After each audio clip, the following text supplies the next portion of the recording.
Short ball पे ये shot कौन खेलता है यार। अगर मैं होता ना बस बॉल को देखता और शानदार। खुद को एक्सपर्ट समझते हो तो खेलो प्लेयर स्पॉट पर लोएस्ट एंट्री फी में। नमस्कार, आप देख रहे हैं आज तक। आपके साथ मैं हूं अंजना ओम कश्यप। बेहद खास मेहमान हमारे साथ भारत के चीफ इकोनॉमिक एडवाइजर केवी सुब्रमण्यम जी यहां पर मौजूद हैं, जिनसे हम बातचीत करेंगे। कृष्णमूर्ति वेंकटा सुब्रमण्यम जी, बहुत बहुत स्वागत आपका आज तक पर। नमस्कार। आपने ये कहा है कि जब बॉल स्विंग हो तो हम खेले पुजारा की तरह, और जब स्विंग नहीं हो तब हम खेले पंत की तरह। तो हमें यह बताइए कि जो 11% का ग्रोथ आप बता रहे हैं 21-22 में, ये स्विंग है या विदाउट स्विंग है? तो हमने ये जो उदाहरण था इसलिए बतलाया था कि जब पहले 5-6 महीने जब महामारी जब चल रही थी, अनिश्चितता बहुत ज्यादा थी, तो उस समय जो है ध्यान से चलना होता है। और पुजारा की तरह बैटिंग भारत सरकार ने पुजारा की तरह की आवश्यकताओं पे ध्यान दिया। जैसे पुजारा अपना विकेट बचाना जो है आवश्यक समझते हैं, उसी तरह भारतीय सरकार ने लोगों के लिए जो अनाज का 80 करोड़ लोगों के लिए फ्री अनाज दिया, मुफ्त अनाज दिया। वैसे ही कंपनियों के लिए जो ऋण है, emergency credit, liquidity measures, direct benefit transfers, ये सब दिए गए। उसके बाद जब अनलॉक फेज जब शुरू हुआ और अनिश्चितता कम हो गई और जो जो जो रिस्ट्रिक्शंस थी इकोनॉमिक गतिविधियों में, वो जब हटाए गए, तो तब भारत सरकार ने जो डिमांड पे और डिस्क्रिशनरी स्पेंडिंग पे एक्चुअली ध्यान देना शुरू किया। जैसे कि आपने देखा होगा, आत्मनिर्भर भारत 3 के पैकेज में एक वेज सब्सिडी प्रोग्राम लाया गया। 1% जीडीपी के अनुपात में फिस्कल जो स्पेंडिंग है उसको और बढ़ाया गया। इसी तरह यदि आप जो कैपिटल एक्सपेंडिचर है इसको देखें, तो अक्टूबर के महीने में सरकार का जो कैपिटल एक्सपेंडिचर है वो 60% से बढ़ा। नवंबर के प्रतिशत में हर माह में कंपैरिजन करें, मंथ ऑन मंथ कंपैरिजन, तो नवंबर में करीब 150% बढ़ा और दिसंबर में दोबारा 60% बढ़ा। तो और यही आगे चल के भी इस 3 महीनों में भी होगा।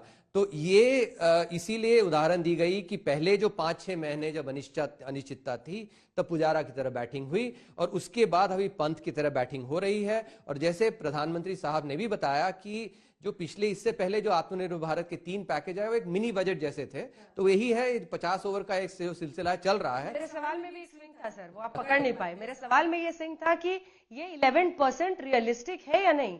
क्या वाकई, मतलब आप देखिए कि हम 18-19 में 6 मतलब पैंडेमिक के पहले भी जो हमारी जीडीपी थी 6.5% थी, फिर 19-20 में हम और नीचे गिरे 4% पर आए, और उसके बाद तो हमने नेगेटिव तक 7% के से ज्यादा हम गिरे।